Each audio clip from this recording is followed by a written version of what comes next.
What are stock gappers and how do you trade these gap ups? We see stocks, either the small cap penny stocks or the mid cap and large cap stocks, gap up overnight every single day due to PR release or earnings reports. While there are tons of YouTube videos out there teaching you how to trade these gap ups technically, I think it's more important to learn about the why or the psychology behind these gap ups, especially if you're a beginner new to day trading. Because not all gap ups are created equal. Some stocks will sell off on the gap ups while some others will run higher. So in this video, I'll be going over how I analyze and trade gap ups on both penny stocks and large cap stocks. I'll show you how to identify which one is a long or short setup and how to create a technical trading plan around it. So if that sounds like a strategy you want to learn, keep watching and make sure to hit the like button for me and subscribe. So to start, we'll look at some recent small cap gap ups. If you want to skip the penny stock section and go straight to the mid cap and the large cap gap ups, I'll leave a timestamp over there or there. So a recent small cap penny stock gapper that's really fresh from our memory was from Tuesday,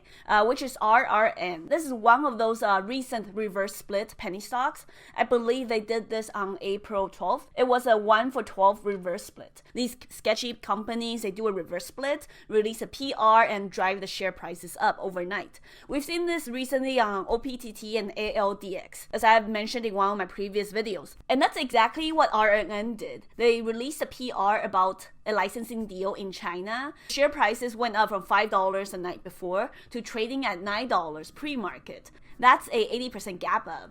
Now, a lot of small cap penny stock chat rooms will be saying, oh, the headline has the word license or the keyword agreement in it, so this must be the stock that we should buy for a breakout higher. In reality, that's generally not the case at all. These small cap penny stock gap ups, they usually sell off, and they are actually some of my favorite short setups. Why? Because of bag holders. Bag holders are investors or buyers of a particular stock, and they've been stuck in there for months or years and unable to cash out. Because the stock they're holding has either just been losing money or diluting on their shareholders. But how do you find bag holders? Well, if you look at a daily chart of RNN, these right here, these are bag holders. These are people who's been holding and invested in the stock since $84 or $7 prior to the reverse split price. All these people from the last few years, they've been underwater for a long time. And this is how I would recommend you to start looking at these stock charts, by the way. These are not just candlestick patterns or charts of a stock. These are people. These are participants in the market. The stock market is composed of buyers and sellers, and you should be asking who is in pain on the chart, especially when it comes to these penny stock companies. And if we zoom in more closely to the recent time frame on the daily chart, there was a huge gap down recently in January of 2019. And another one that's really similar from October of 2018. So what's the story here? Ask yourself, who is stuck in here? Well, all the people who bought prior to October 2018, they were stuck holding the bag. And one day, this company, RNN, they released a PR in January that drove the stock share prices up to where the gap fill price is. And why did it go up? The buyers came in, they thought, hey, the stock is finally at a discount. I want to buy low now and sell high later. This is a buying opportunity for potential profits. So those buyers who bought into the PR, they helped drove the stock prices up from $12 to $20. But the bag holders from before October, they finally see this as a time to cash out at break even or at a smaller loss. So that's why the stock sold off near the gap fill price. It seems like the company probably took advantage of the pump to do some offering or dilute their shares some more. This creates yet another huge gap down. This time, remember the buyers I mentioned earlier who came in to buy the stock at a discount at $12 during the PR? So those new people, along with the investors prior to October who never got out when it was at $20. So those group of people are the new bag holders now underwater from prices higher than $10. Just ask yourself, if you've been holding the stock for years or like months and just been losing money, would you continue holding this bag? Or get out when the stock finally gaps up 80% one day. So in this case on the RNN stock, the stock has so many bag holders on the daily chart above $10. Investors from years ago have been stuck. The dip buyers from October and December have been stuck too. And they've just been dying to get out and get any of their remaining capital out of the stock. So that's why the gap up on RNN on April 16th had little to no chance of holding and going higher.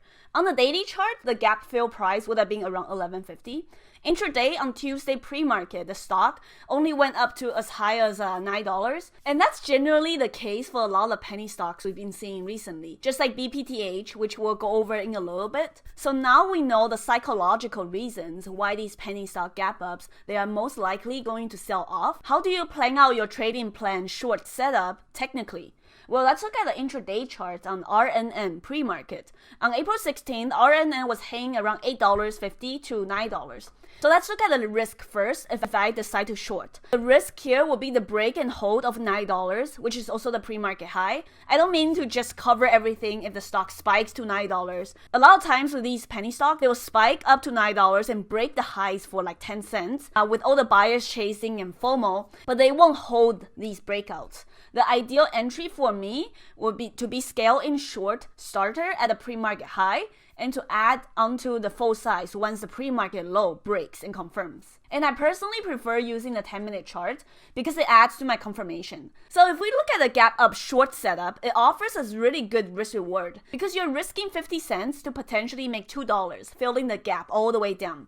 So that's good risk to reward. And of course, you shouldn't be holding the short all the way down expecting it to gap fill completely to $5. You should be covering in pieces along the way. So the next example on the penny stock gap up short will be BPTH. I want to talk specifically about the gap up on Monday, April 15th. BPTH was a recent monster from March. And if we look at the daily chart again to see who's stuck, you see a lot of buyers stuck in the high 40s, if not 60s and 70s. And you bet these people are looking for any bounces to get out of the stock, especially when the run up was so recent. It was only less than a month ago. So on April 15th, BPTH gapped up from $16 to $26 overnight. That's a 10-point gap up. And you can already see intraday pre-market, the market hasn't even opened yet and the stock was already selling off from the gap. So this is the penny stock gap up short. But there are circumstances where these penny stock gap up, but they will not sell off. And then these gap ups, once they hold,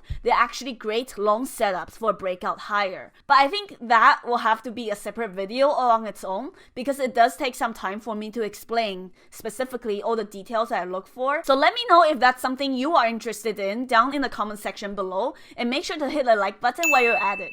So if a lot of you guys are interested in this gap up long setup, then I'll make a video soon for my audience. So next I want to talk about large cap and mid cap stock gap ups because they are very different from small cap penny stock gap ups. Some recent gap up examples I want to talk about are Disney and JP Morgan stock, and also from this morning, JMIA. For large cap stock gappers, it's important to look at a news catalyst and figure out why it's gapping up, and then plan out your trade around the catalyst. Generally speaking, if the stock gapped up like JP Morgan with really good Q2 earnings report, or like Disney, the stock gapped up to all-time highs after they released details and prices about the streaming service, these are real positive catalysts that will affect the company's near-term earnings projections. So basically, if a large cap stock gap up with positive news like these, I usually look to long the gap ups. I keep it very simple. I long the pre-market high breakout. Let's look at a Disney chart intraday. The pre-market high was around $128.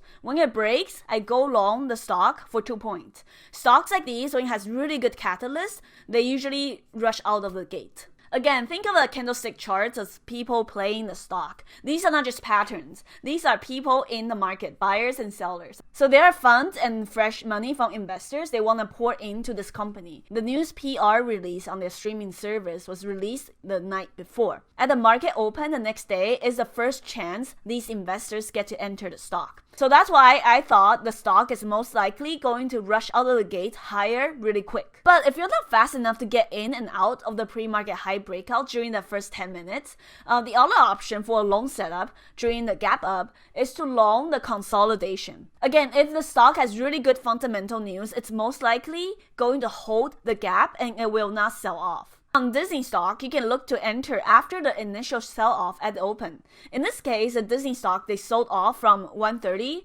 to $126 after the initial hike. Then you can ride it up during this consolidation period from $127 to $130. I love these large cap gappers with fundamental news because when they gap up, they usually hold the gap really well and they offer some really good follow through during the consolidation period and also the next few days as a swing position as well. And you can see it's the same setup intraday for JP Morgan. I played this one along with Disney on the same day using the exact same gap up long setup. Again, really good Q2 earnings, solid catalyst. So I long the pre-market high break from 109 to 111. Next, I want to look at mid-cap stocks that gap up and sell off. And I think the perfect example is from this morning, JMIA, also a recent tech IPO. If you look at the daily chart, this stock IPO'd around $27 on April 15th, and it was $43 by the close on April 16th, which was yesterday. And pre-market today, at the date of the recording, it was trading around $51. So let's think about again all the people involved in the stock.